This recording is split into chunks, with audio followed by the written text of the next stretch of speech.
शुरू अल्लाह के नाम से जो बड़ा मेहरबान और निहायत रहम करने वाला है। अस्सलाम वालेकुम। तो कैसे आप सब। आज हम बना रहे हैं बच्चे और बड़े सभी को पसंद आने वाले आलू के जायकेदार और देखने में खूबसूरत पराठे, जो कि हम बहुत ही आसानी के साथ और बहुत ही मज़ेदार और जायकेदार बनाने वाले हैं।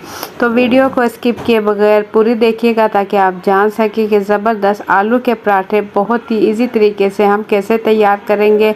वीडियो पर नए हैं तो सब्सक्राइब कर ले, वीडियो पसंद आए तो एक प्यारा सा लाइक और एक प्यारा सा कमेंट कर दे। तो बगैर टाइम ज़ाय किए ये मज़ेदार आलू के पराठे की रेसिपी शुरू करते हैं।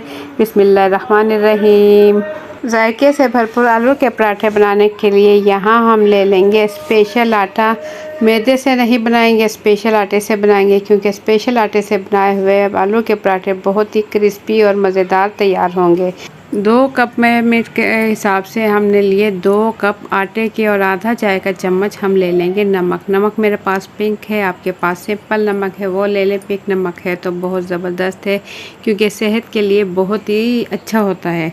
तो इसके बाद 2 चाय के चम्मच भर के यहाँ मैं ले लूँगी घी डालकर आटे में अच्छा सा मिक्स कर लेंगे। हाथ अच्छे से धो लें, धोने के बाद अच्छा सा मिक्स कर लें और मिक्स करने के बाद थोड़ा थोड़ा पानी डालते हुए इसका अच्छा सा आटा गूंद लेंगे। नॉर्मल जैसे कि हम रोटी या घर में रोटी पराठे के लिए आटा गूंदते हैं, बिल्कुल इसी तरीके से इसका आटा गूंद लेंगे। 2 कप आटे के साथ बना रहे हैं हम बहुत ही ज़बरदस्त खस्ता मज़ेदार और आलू के पराठे।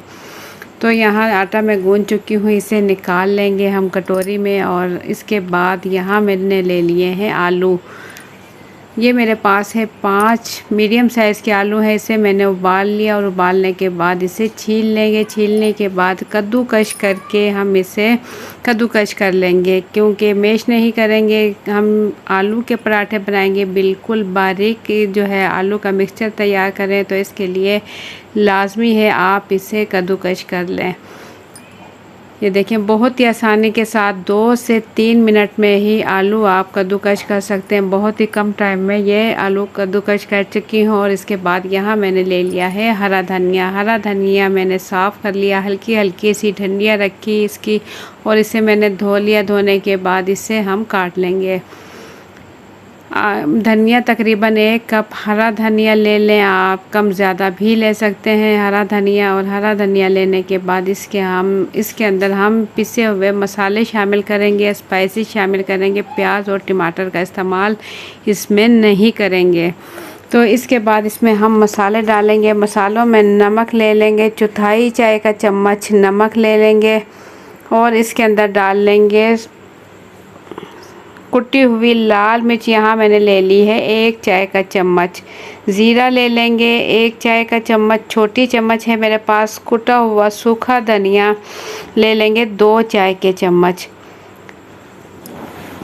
और इसमें थोड़ी सी लाल मिर्च, आधा चाय का चम्मच कश्मीरी लाल मिर्च है। ये इसके अंदर डालने के बाद चम्मच की मदद से या हाथों की मदद से इस तमाम मसालों के साथ आलू का मिक्सचर अच्छे से मिक्स कर लेंगे। देखिए अच्छा सा मिक्स कर लें ताकि आलू में तमाम जो है स्पाइसेस मसाले ये अच्छे से मिक्स हो जाएं।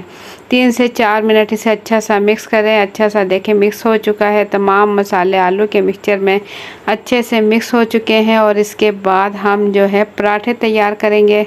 आटा जो हमने गूंद के रखा था इसके पेड़े तैयार कर लेंगे। मीडियम साइज़ के पेड़े तैयार कर लें, जितनी कि आप रोटी तैयार करते हो उसी साइज़ का आप पेड़ा ले लें। पेड़ा बनाने के बाद इसकी लोई तैयार करेंगे। हल्के हल्के हाथों से प्रेस करते हुए खुश्क आटा लगाकर इसकी रोटी बेल लेंगे।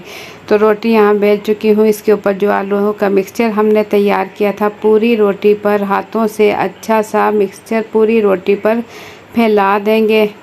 पूरी रोटी पर फैलाने के बाद छुरी की मदद से दरमियान से इस पर कट का निशान लगा लेंगे, कटिंग कर लेंगे। और एक सिरा उठाकर दूसरे सिरे पर रखेंगे। इसी तरीके से दूसरा सिरा उठाकर तीसरे सिरे पर। अब ये चौथा सिरा भी इसके ऊपर रख कर रोटी को थोड़ा सा खींचते हुए इसके बराबर ले आएंगे, हल्का हल्का प्रेस करते हुए। तो इस तरीके से तिकोन पराठा, हमारा आलू का तिकोन पराठा तैयार हो जाएगा बहुत ही आसानी के साथ। इसे बेलने की ज़रूरत नहीं, हाथों से ही हल्के हल्के हाथों से फैलाएं, क्योंकि इसके अंदर आलू का मिक्सचर है।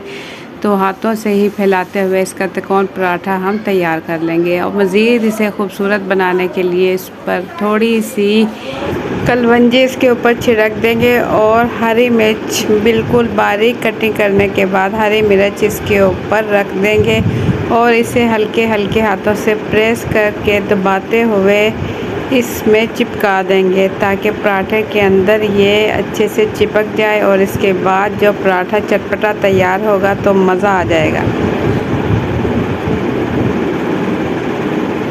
तो देखिए माशाल्लाह देखने में भी खूबसूरत हमारा पराठा यहाँ हो रहा है तैयार। तो इसके बाद तवा हमने चूल्हे पर रख दिया और तवा गर्म हो चुका है। अच्छा सा गर्म हो जाए तो बस इसके बाद इस पर हम तिकोन पराठा उठाकर डाल देंगे। बड़ी ही एहतियात से इसके ऊपर डाल देंगे और जैसे ही एक साइड पर इसका प्यारा सा कलर आ जाए तो बस इसकी साइड चेंज करेंगे। दोनों साइड से हल्का हल्का सा कलर आने के बाद पकने के बाद फिर इस पर हम लगाएंगे घी। पूरे पराठे पर अच्छे से घी लगाएंगे और इसे क्रिस्पी होने तक पकाएंगे। तो ये आलू का पराठा माशाल्लाह बहुत ही ज़बरदस्त लेयर वाला पराठा तैयार होगा। दोनों साइड पर घी लगाते हुए क्रिस्पी होने तक, रेड कलर आने तक इसे अच्छा सा पका लेंगे। देखिए लेयर आपको माशाल्लाह नज़र आ रही होगी। ज़बरदस्त लेयर वाला हमारा आलू का पराठा यहाँ हो रहा है तैयार। बहुत ही ज़बरदस्त खुशबू और बहुत ही ज़बरदस्त जायके के साथ। इस तरीके से पराठा बनाएं तो देखने में भी खूबसूरत लगेगा। जब आप बच्चों को दें या बड़ों को दें इस तरीके से थोड़ा सा उसे डेकोरेट कर लें ऊपर मिर्चें वगैरह डालकर तो देखने में भी प्यारा लगेगा। ये पराठा आप बच्चों को लंच में भी दे सकते हैं या सुबह नाश्ते में भी आप इसे ले सकते हो। तो माशाल्लाह से देखें खूबसूरत सा दोनों साइड पर रेड कलर आ चुका है। क्रिस्पी पराठा हमारा बिल्कुल रेडी हो चुका है। इसे आप सिंपल दही के रायते के साथ या खट्टी मीठी चटनी के साथ भी आप ले सकते हो। तो माशाल्लाह से मैं दिखाऊं आपको कितना ज़बरदस्त जायकेदार लेयर वाला हमारा पराठा तैयार हुआ है। देखिए क्रिस्पी पराठा लेयर वाला बिल्कुल रेडी हो चुका है। कितना प्यारा इसका कलर आया है। देखकर ही दिल करेगा कि खाया जाए और खाकर आपका दिल खुश हो जाएगा। इतना मज़ेदार पराठा आलू वाला तैयार हुआ है। तो आप लोगों को मेरी आज की ये रेसिपी कैसी लगी अपना फीडबैक कमेंट्स के ज़रिए ज़रूर दें। चैनल पर न्यू है तो सब्सक्राइब कर लें। वीडियो पसंद आई है तो एक प्यारा सा लाइक और एक प्यारा सा कमेंट कर दें। तो अपना फीडबैक कमेंट्स के ज़रिए ज़रूर दें और ज़रूर बताइएगा कि आप किस मुल्क या किस शहर से मेरी वीडियो देख रहे हैं। मुझे दिली खुशी होगी। तो इंशाल्लाह फिर मिलेंगे एक अच्छी सी रेसिपी के साथ। अपना बहुत सा ख्याल रखें, दुआओं में याद रखें। मुझे दें इजाज़त। अल्लाह हाफिज़।